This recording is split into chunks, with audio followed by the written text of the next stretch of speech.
Oke, rekaman ini menjelaskan kelas ketiga, yaitu tentang firewall. Di sini sudah ada lecture note-nya.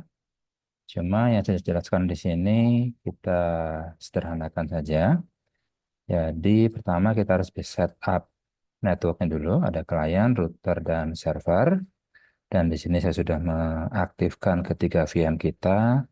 Dan juga dari klien sudah berhasil nge-ping ke server. Jadi sekarang konfigurasi network kita adalah seperti ini. Klien punya IP address 56105, router punya IP address 56200 dan 5.1, server punya IP address 5.100. Dan dari klien sudah berhasil ngeping ke 5100, yaitu ke server. Oke. Nah, sekarang kita coba demokan sedikit tentang firewall. Cuma di sini kita nggak akan pakai TCP/DAM, kita langsung saja. Masuk ke router sebagai root dan jalankan IPv enable firewall. Oke, kita coba lihat dulu. Dari klien, sini saya coba ping dulu ya ke server. Ping, maka dia akan langsung ngeping terus. Dan sekarang saya coba untuk mengaktifkan firewallnya. IPv enable firewall sesuai dengan petunjuk yang ada di sini. IPv firewall enable firewall. Oke, kita coba lihat. Enter, sudah enable. Dan kalau kita perhatikan, dia langsung diam. Mentok di ICMP sequence nomor 27. Ini karena ping dari klien ke server sekarang diblok oleh firewall. Karena kita coba lihat saja, misalnya saya disable lagi firewallnya. Disable firewall, maka dia akan lanjut lagi. Cuma jadi ada yang hilang.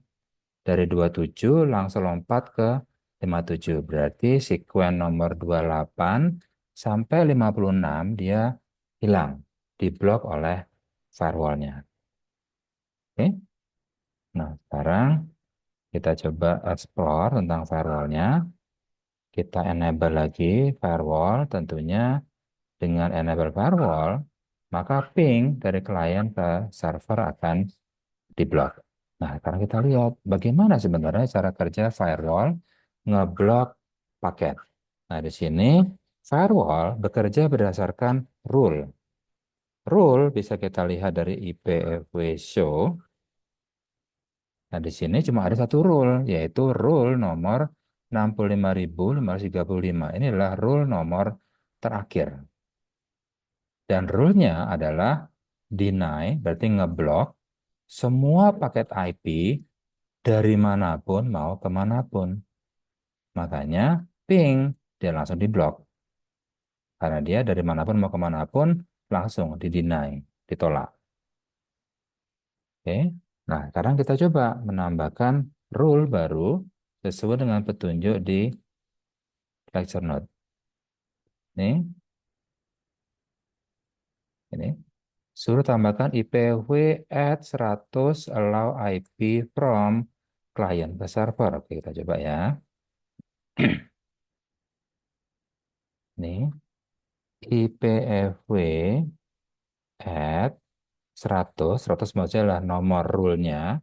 Berarti kita akan menambahkan rule nomor 100 dan nomor 100 ada di atas dari rule yang 65535 ini. Itu berarti nanti dia jalanin pertama dia.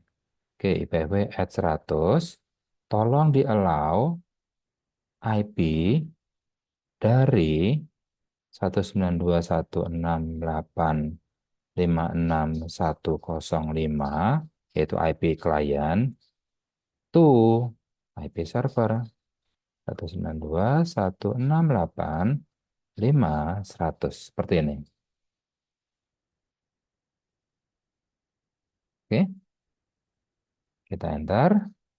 Maka sekarang kalau kita lihat pakai IPv show, sekarang ada dua rule. Rule nomor 100 dan rule nomor 65535.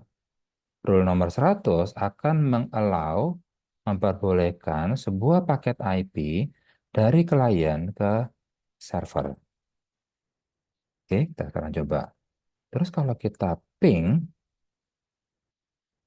seperti ini, kita langsung aja minus C2 misalnya, enter. Oh, tetap nggak bisa. Kita coba tunggu, siapa tahu agak lama. Tapi kok tidak keluar juga? Oh, langsung dia bilang 100% paket loss. Loh, kenapa? Kita sudah mengallow kok, mengizinkan dari klien ke server. Coba kita lihat IPv show lagi. Oh, sekarang berubah dari 0 jadi 4, 0, 336. Itu menunjukkan bahwa ada 4 buah paket yang sesuai dengan atau match dengan aturan ini, yaitu dari klien ke server. Berarti firewall dia menerima 4 buah paket yang dari klien ke server. Dia sudah allow nih. Nah, cuma kok nggak ada balas, nggak bilang ini ya, kok tetap dia bilang paket loss ya. Nah, alasan kenapa dia paket loss karena ping itu kan dua arah. Dari klien ke server, dia ngirim echo request. Nanti dari server ke klien, dia ngirim balik echo reply. Nah, echo reply-nya yang keblok. Makanya di sini dari 29 nambah jadi 31. Jadi dia bilang, ini ada dua buah paket yang match, yang sesuai dengan aturan ini, yaitu dari any ke any. Nah, berarti dua buah rule ini sebenarnya sudah memperbolehkan echo request dari klien ke server sesuai dengan rule nomor 100, tapi echo reply-nya keblok oleh rule nomor 65535. Nah, di sini juga nambah dari 29 ke 31. Ini 0 nambah 4. Nah, terus berarti harus ditambahkan lagi IPv add, misalnya sekarang 200. Sekarang saya allow dari 5.100 yaitu server ke klien 56.105. Sorry, 56.105. Seperti ini. Jadi sekarang saya punya tiga buah rule. Rule nomor 100 yang akan mengallow dari klien ke server dan rule nomor 200 yang akan mengallow dari server ke klien. Kita coba sekarang. Ping 2 kali. Sekarang udah bisa. Sekarang kita coba lihat counternya. Nah, sekarang dari 4 jadi 8, 0 jadi 4. Berarti sekarang sudah ada 4 buah paket dari klien ke server dan match dengan rule nomor 100. Dan ada 4 paket juga dari server ke klien yang match dengan rule nomor 200. Jadi sekarang sudah bisa PP, pulang pergi. Dari klien ke server bisa, dari server ke klien juga sudah bisa. Oke. Nah, ini adalah firewall generasi pertama, yang artinya kalau kita mau mengallow sebuah paket, sebuah akses, dan ternyata akses tersebut adalah ada dua arahnya, ada PP-nya, berarti kita harus bikin dua buah rule. Satu buat perginya, satu lagi buat pulangnya, atau satu buat request-nya, satu lagi buat responnya. Dia harus bikin dua. Inilah firewall generasi pertama. Nah, cuma yang jadi masalah dengan generasi pertama adalah rule nomor 200 ini.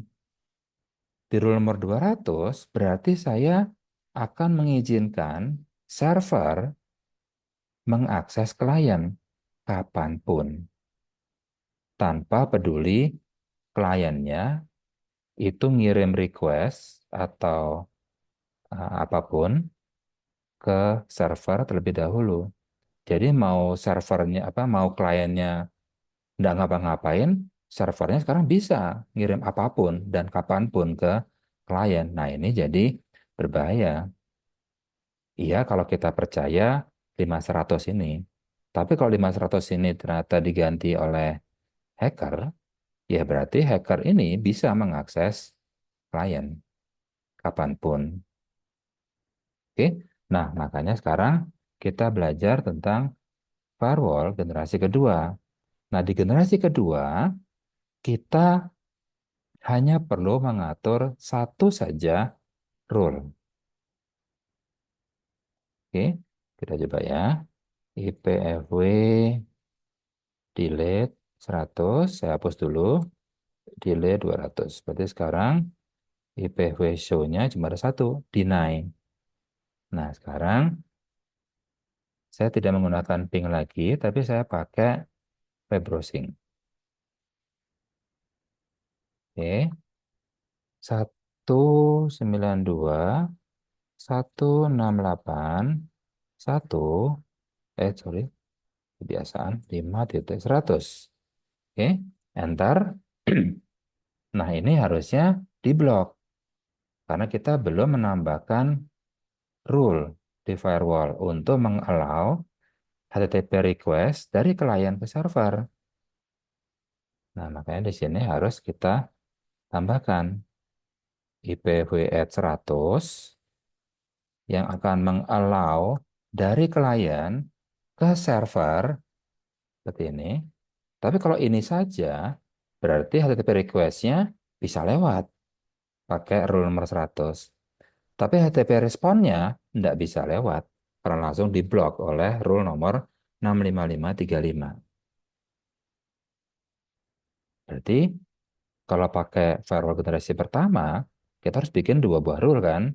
Satu buat HTTP request-nya, satu lagi buat HTTP responnya. Nah, makanya di sini ada nggak sih cara yang lebih mudah lagi gitu? Nah, di sini kita akan membahas firewall generasi kedua. Oke, nah, di sini saya coba stop dulu aja. Sekarang saya coba tambahkan, saya akan mengallow dari klien ke server, tapi tolong dicatat. Maka saya tambahkan di sini, keep state, yang artinya kalau ada sebuah paket IP dari klien ke server, tolong di-allow, tapi dicatat. Sehingga nanti kalau ada HTTP responnya yang kembali dari server ke klien, dilihat di catatan tadi. Ini respon dari yang mana? Ada requestnya enggak? Kalau ada requestnya, harusnya ada di catatan. Kita lihat di catatan ini, di keep state ini. Dia periksa ke ini satu, dan oh ternyata memang ada. Ini adalah HTTP respon dari request yang ini. Nah, makanya dengan keep state, dia nyatet. Dan kalau ada respon, dicocokin. Ini respon dari request yang mana ya? Ada nggak requestnya? Oh, ada. Oke, berarti boleh lewat. Tapi kalau nggak ada, oh ini dari server pura-pura nih ngirim sebuah paket ke klien, padahal nggak ada yang request. Itu fungsi dari keep state. Oke, kita enter, kita lihat IPv show. Oke, ini udah 12, 8 ya. Sekarang saya coba. Nah, sekarang dia langsung connect. Kita coba lihat IPv show. Nah, berarti dengan firewall generasi kedua, satu rule saja dia sudah bisa mengallow akses dari klien ke server dan bisa menerima responnya juga, kembalian dari server. Nah, itulah firewall generasi kedua. Plus minusnya apa? Kalau plusnya generasi pertama, dia statik. Tapi kalau generasi kedua, dia dinamis. Plusnya berarti kalau pakai generasi kedua, cukup satu rule saja untuk satu komunikasi. Tapi plusnya dari firewall generasi kedua adalah dia keep state. Dia harus mengingat, dia harus mencatat. Jadi kalau kita pakai generasi kedua, dia akan memakan memori. Jadi makanya kita boleh pakai keep state, tapi jangan banyak-banyak. Jadi jangan sampai akses dari klien ini ke server catat, terus dari klien 2 ke server catat. Wah, itu memorinya langsung habis, apalagi kalau dia trafiknya tinggi, karena dia semua harus dicatat semuanya. Oke, contohnya seperti itu. Jadi itu plus minus dari firewall generasi pertama dan firewall generasi kedua. Ini dia, generasi kedua. Jadi dengan menambahkan keep state. Jadi silakan dicoba sendiri yang di sini. Kok ini dia lebih restrict, tidak hanya allow IP, tapi hanya allow TCP. Dan hanya mengallow port 80 saja. Oke, jadi harusnya dari sini sudah tahu apa bedanya first dan second generation firewall. Apa plus minusnya dari itu. Oke, itu aja untuk preview topik kita di pertemuan ketiga tentang firewall. Terima kasih semuanya.